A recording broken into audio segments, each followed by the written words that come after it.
c'est-tu juste moi, à 31 ans, qui commence à accepter et apprivoiser les différentes phases de mon cycle menstruel?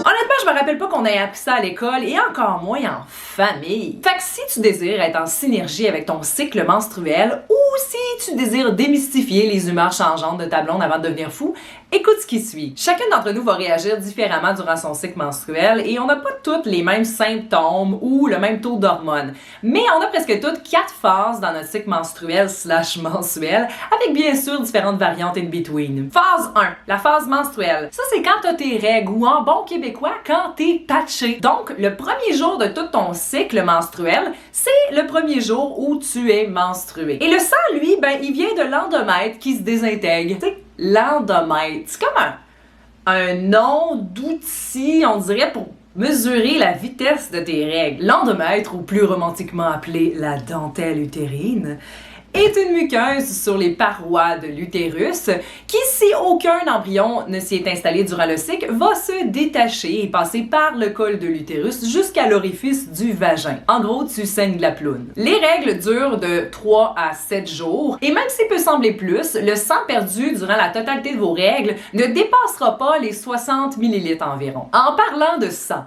il existe plusieurs moyens de le collecter, en passant par le tampon avec le risque de choc toxique, la grosse couche des années 80 qui coule dans ton lit, les sous-vêtements qui supposément absorbent tout ça pour une vraie fortune, et la Diva-Cup. La Diva-Cup, c'est pour moi une révélation. Je vais éviter de vous montrer la mienne, mais en gros, c'est une petite cup de silicone qu'on s'insère dans le vagin, qui colle sur les parois et récolte le sang. On la vide matin et soir, généralement dans la douche, et à la fin du cycle, on la fait bouillir et on recommence le mois d'après.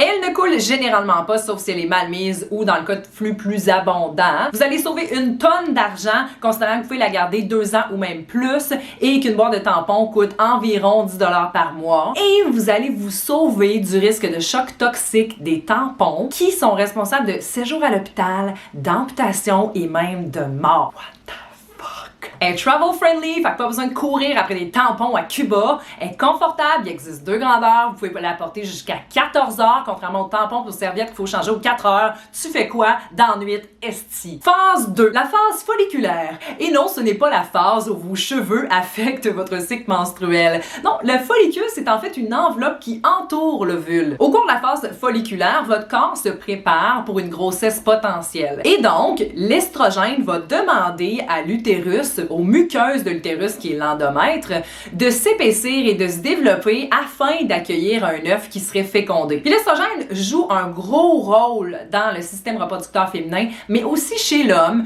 le développement du système nerveux central, l'homéostasie du squelette, le système cardiovasculaire, le foie. Et bref, cette hormone augmente drastiquement dans les jours précédant votre ovulation, donc dans la phase 2. En même temps, une autre hormone connue sous le nom de folliculostimulante, HFS, elle va stimuler le follicule ovarien, donc l'enveloppe autour de l'ovule, qui est le follicule, comme je vous disais tout à l'heure, pour qu'il grossisse. Et à chaque mois, le follicule le plus fort ou le plus stimulé va libérer une ovule. Étant la phase où on est de plus en plus fertile, c'est aussi la phase où on sent probablement le mieux de tout notre cycle. Les orgasmes sont plus intenses et faciles à atteindre, notre libido est dans le piton, on se sent optimiste, social, bref, on se sent revivre et retrouver ce que l'on identifie comme notre vrai soi. On est plus énergique, motivé, productif, notre peau, nos cheveux, notre libido sont à leur best. Phase 3, la phase d'ovulation. Pendant cette phase du cycle féminin, l'afflux d'estrogène déclenche la pointe d'une troisième hormone qui est appelée l'hormone lutéinisante, la LH, que personne n'a jamais entendu parler ever. En gros, la LH, c'est elle qui provoque le déchirement du follicule qui est autour de l'ovule et permet de libérer l'ovule.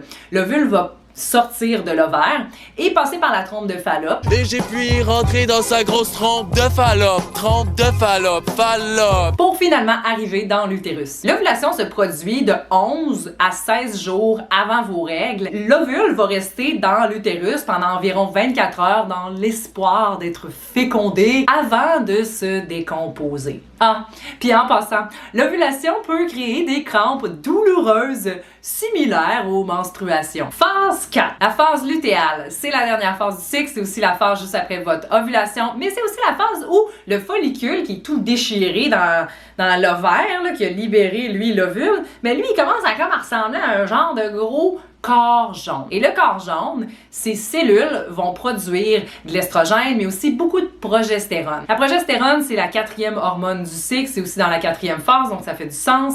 Et la progestérone est responsable de stimuler l'endomètre, qui est les muqueuses internes des parois de l'utérus, pour qu'il accueille un ovule fécondé. Donc, soit t'es enceinte et l'œuf vient s'implanter dans l'endomètre, soit t'es pas enceinte et l'endomètre se désintègre et sort par l'orifice du vagin. Donc, c'est le début des règles qui recommencent et c'est le début d'un nouveau cycle. Maintenant, les SPM, symptômes prémenstruels, qui sont pas une phase en tant que telle parce qu'ils font partie de la phase lutéale qui est la dernière phase du cycle.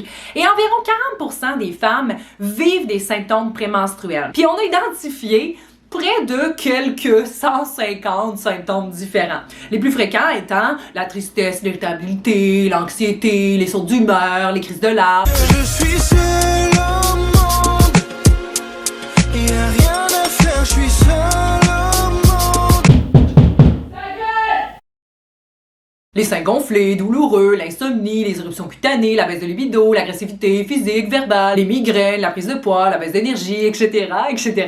Et la gravité, le type et le nombre de symptômes dépendent d'une femme à une autre et varient d'un cycle à l'autre. Quand t'es plus jeune, tu penses que toutes ces émotions-là sont toi pis t'es complètement folle. Puis en vieillissant, tu commences à comprendre que c'est cette période du mois-là pis que ben, t'as bien hâte que ça finisse. Pis si t'es chanceuse avant la ménopause, tu réalises que ces émotions te permettent d'être connecté avec tout ce qui est, puis qu'au lieu de t'identifier à ces émotions-là, tu connectes avec ton vrai toi. Puis à toi, créature mystique qui a jamais de symptômes prémenstruels.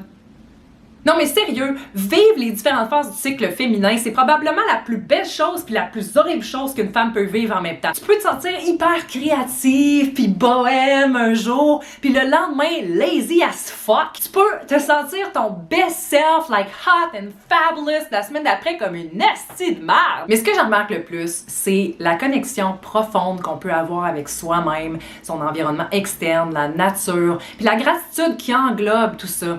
Puis ça vient de la présence de ce qui se passe, mais aussi de la conscience de la phase dans laquelle on est, pour en prendre avantage et non en être victime. Le premier réflexe qu'on a dans cette période du mois-là, c'est souvent de ne pas comprendre, de banaliser ou de se victimiser. Mais ces émotions-là sont normales et même si elles sont dues en grosse partie au surplus d'hormones et au deuil de l'enfant qu'on n'a pas eu, elles existent le reste du mois. Elles sont simplement amplifiées dans cette phase du mois-là pour vous rendre alerte et pour vous faire passer à l'action. De la même façon que la progestérone va activer l'utérus pour avoir un ovule qui va se féconder, ben là, c'est vos émotions qui active l'action. Eckhart Tolle, un de mes auteurs favoris, est d'avis que les femmes sont généralement plus proches de l'élimination que les hommes, dû à notre cycle féminin. Dans le cycle menstruel, certaines phases facilitent la connexion avec notre être. Et c'est la chance de voir ce qui se passe réellement dans notre vie, cœur et esprit,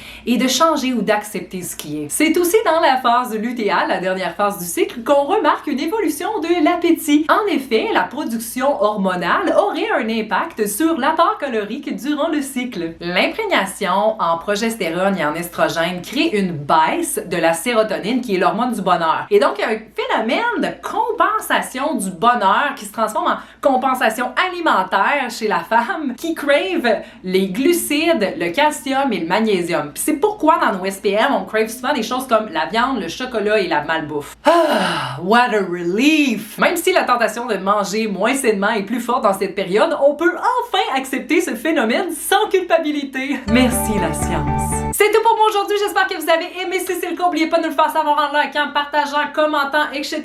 Et si vous aimez mes vidéos, n'oubliez pas de cliquer sur la cloche pour vous abonner et être sûr de les recevoir à chaque semaine. Et sinon, on a aussi un Instagram pour des tranches de vie, des poèmes pour se sentir moins seul, nos produits naturels qu'on vend chez Herboème. Et on a un Facebook qui résume un peu tout ça. Je vous laisse aussi dans la description 28 jours de cycle féminin expliqué en 2 minutes en vidéo que j'adore. Et aussi dans l'écran, quelque part ici, je vous laisse la signification des pertes vaginales qui est une vidéo assez populaire sur ma chaîne. Donc, j'imagine que ça doit être pertinent. Merci de faire partie de cette belle communauté d'Herboème et on se revoit la semaine prochaine. Namaste, guys!